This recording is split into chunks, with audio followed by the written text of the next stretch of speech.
Bonjour à tous, aujourd'hui nous recevons Madame Vandorn qui va nous expliquer son métier. Alors, Madame Vendorme, quel est votre métier? Mon métier est auxiliaire de puériculture et éducatrice de jeunes enfants.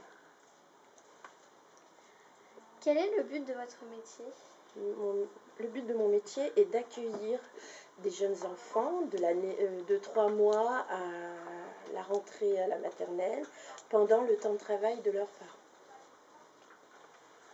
Avez-vous décidé de faire ce métier dès la troisième ou ça s'est venu après? Dès la 3e. Je suis toute jeune. Comment gérez-vous les petits vu qu'ils n'ont pas tous le même rythme de sommeil? Alors, je travaille actuellement dans une crèche qui a 3 sections, bébé, moyen et grand. Et nous avons dans chaque section des dortoirs pour accueillir les différents rythmes de sommeil des enfants. Chez les bébés, il y a 3 dortoirs, chez les moyens, il y a 3 dortoirs, et chez les grands, il y a 2 dortoirs. Nous passons maintenant la parole à Madelon. Est-ce que c'est fatigant à la fin de la journée? Est-ce qu'on se sent fatigué ou pas? Oui, alors on se sent fatigué, c'est pas une fatigue physique, parce qu'on porter ça va, on les porte pas tous les jours, toute la journée, mais c'est très bruyant. Donc c'est plutôt une fatigue nerveuse. Quelle étude avez-vous faite après le collège pour arriver à ce métier? Alors moi j'ai fait des études différentes que le standard. Je suis passée par un BEP sanitaire et social que maintenant on pourrait dire que c'est un bac pro A2SP. Après je suis passée en bac, en première d'adaptation, donc j'ai rattrapé un baccalauréat, mais ce qu'on appelait SMS, c'est sciences médicaux et sociales. Après, j'ai passé le concours d'entrée pour rentrer à l'école d'auxiliaire de puériculture. J'ai travaillé et il n'y a pas longtemps, j'ai passé une VAE, c'est une validation d'acquis d'expérience.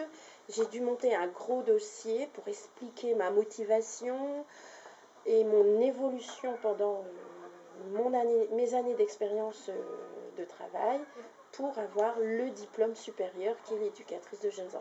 Il y a beaucoup de trucs compliqués. Et depuis quand êtes-vous puéricultrice? Alors, je suis auxiliaire de puériculture depuis 1988 et éducatrice de jeunes enfants depuis, on va dire, 2010. D'accord. Très bien, nous repassons la parole à Manon. De quelle partie des petits vous occupez-vous? Petits, moyens ou grands?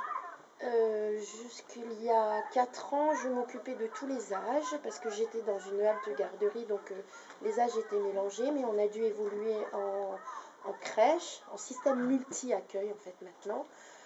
Et maintenant, je suis dans la section des grands. De combien d'enfants vous occupez-vous à la fois? Alors, j'ai un groupe d'enfants qui est de 20 enfants par jour, mais on est 3 à s'occuper en même temps des enfants. On est 3 personnes. 3 personnes par groupe? Oui. Ça fait à peu près Ça fait 7 ans. Voilà, c'est jusque 8 maximum qui marchent. J'ai le droit de m'occuper à moi toute seule de 8 enfants qui marchent. Et si j'étais dans la section des bébés, ça serait de 5 enfants qui ne marchent pas. Okay. Et ça, ce sont des normes qu'on nous a imposées la direction régionale de la santé. D'accord. Voilà. Les études après le collège, est-ce qu'elles sont longues? Alors, maintenant c'est un bac pro, donc c'est 3 ans je crois le bac pro. Oui, c'est 3 ans comme le bac général. Donc c'est l'A2SP. Il y a aussi le SPVL. Alors c'est SPVL, c'est Sciences Vie de proximité, de service à la personne. Voilà. Mais nous, en tant qu'auxiliaire, c'est A2SP. Vraiment.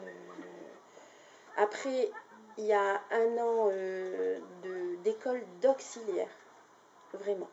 Donc ça fait 4 ans après le collège. Si on compte. Maintenant, pour la dernière question, Lucie. Quel conseil donneriez-vous aux jeunes qui veulent faire ce métier? Alors, de s'investir dans les cours, parce que malheureusement, il faut avoir un bon niveau pour entrer en bac à 2 SP. Il faut avoir une moyenne de 13, générale, une moyenne 13. Il faut travailler en SVT, notamment, en sciences physiques. S'il y a des notions de sciences physiques, pas de chimie, mais de sciences physiques. Et après, vous avez aussi des dossiers après à monter, donc il faut travailler en français. D'accord. Voilà. Encore une dernière question de Madelon. J'avais une question. Est-ce qu'il y a beaucoup de garçons dans le métier ou c'est plutôt des filles qui pratiquent ce métier? Dominance féminine. Il y a très peu de garçons. D'accord. J'avais 3 garçons, moi, dans ma classe D'accord. d'auxiliaire. Merci Madame Van Dorn. Au revoir et à bientôt.